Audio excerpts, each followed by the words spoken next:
ओम शांति। 22 अगस्त 2025। आज की बाबा की मुरली से मुख्य बातें सुनेंगे। आज बाबा ने कहा, मीठे बच्चे, तुम्हें कौन पढ़ाने आया है, विचार करो।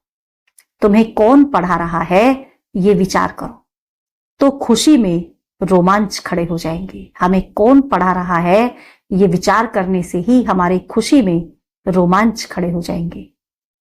ऊंचे ते ऊंचा बाप पढ़ाते हैं, ऐसी पढ़ाई हमें कभी भी छोड़नी नहीं चाहिए। हमें पढ़ाने वाला ऊंचे ते ऊंचा बाप है, तो ये पढ़ाई हमें कभी भी छोड़नी नहीं है।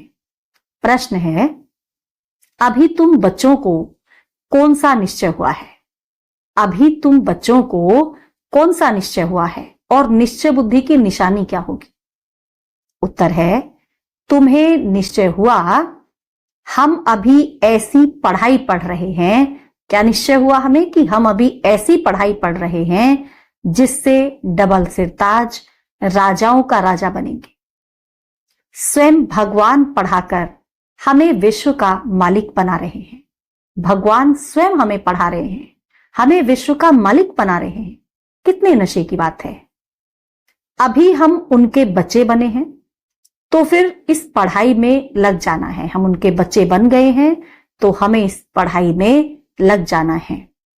जैसे छोटे बच्चे अपने माँ बाप के सिवाय किसी के पास भी नहीं जाते। छोटे बच्चे होते हैं ना, अपने माँ बाप के पास ही चिपके रहेंगे और कहीं नहीं जाएंगे। ऐसा बेहद का बाप मिला है, तो और कोई भी पसंद ना आए। हमें बेहद का बाप मिल गया है, तो अब हमें और कोई पसंद नहीं आना चाहिए। बस एक की ही याद रहे, सिवाय एक बाबा के और किसी की हमें याद ना आए। आज की मुरली से धारणा के लिए मुख्य सार है। पहला पॉइंट है, स्वयं भगवान सुप्रीम टीचर बनकर पढ़ा रहे हैं। स्वयं भगवान हमें सुप्रीम टीचर बनकर पढ़ा रहे हैं, इसीलिए अच्छी रीति पढ़ना है। पढ़ाई में हमें विशेष ध्यान रखना है, अटेंशन देकर के पढ़ना है, अच्छी रीति पढ़ना है और उनकी मत पर चलना है। भगवान हमें पढ़ा रहे हैं, तो हमें उनकी मत पर चलना है। दूसरा पॉइंट है, बाप के साथ ऐसा योग रखना है जिससे साइलेंस का बल जमा हो।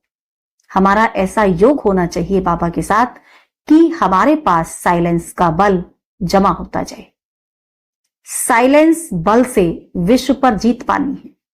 साइलेंस बल हमें क्यों चाहिए? क्योंकि साइलेंस बल से ही हमें विश्व पर जीत पानी है, पतित से पावन बनना है।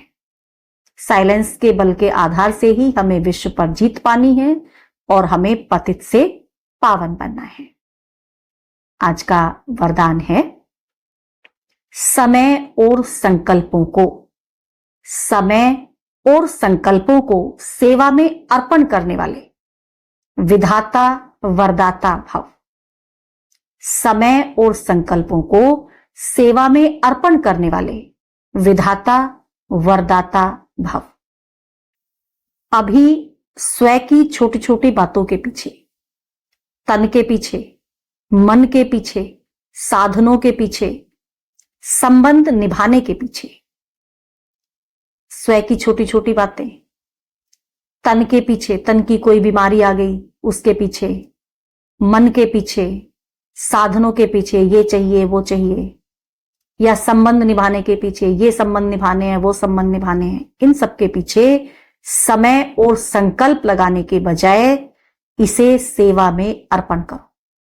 अपने समय को, अपने संकल्पों को सेवा में अर्पण करना है, इधर उधर की बातों में उसको नहीं लगाना है। तो अब यह समर्पण समारोह बनाओ। अब हमें यह समर्पण समारोह बनाना है। श्वासों श्वास सेवा की लगन हो, श्वासों श्वास हमारी लगन सेवा में रहे, सेवा में मगन रहो। तो सेवा में लगने से, जब हम सेवा में लगे रहेंगे, तो सेवा में लगने से स्व उन्नति की गिफ्ट स्वतः प्राप्त हो जाएगी। जब ऐसे सेवा में अपने समय को, अपने संकल्पों को अर्पण करेंगे, सफल करेंगे, तो जो स्व उन्नति की गिफ्ट है वो स्वतः ही हमें मिल जाएगी। माना स्व उन्नति हमारी ऑटोमेटिकली हो जाएगी। विश्व कल्याण में ही स्व कल्याण समाया हुआ है। जब हम विश्व कल्याण की सोचेंगे तो उसी में हमारा भी कल्याण समाया हुआ है। इसीलिए निरंतर महादानी, विधाता और वरदानी बनो। निरंतर हमें महादानी बनना है, विधाता बनना है, वरदाता बनना है। स्लोगन है आज का, अपनी इच्छाओं को कम कर दो तो समस्याएं कम हो जाएंगी। जब हम अपनी इच्छाओं को कम कर देंगे, हमारी इच्छाएं कम हो जाएंगी, तो कोई समस्या भी नहीं आएगी।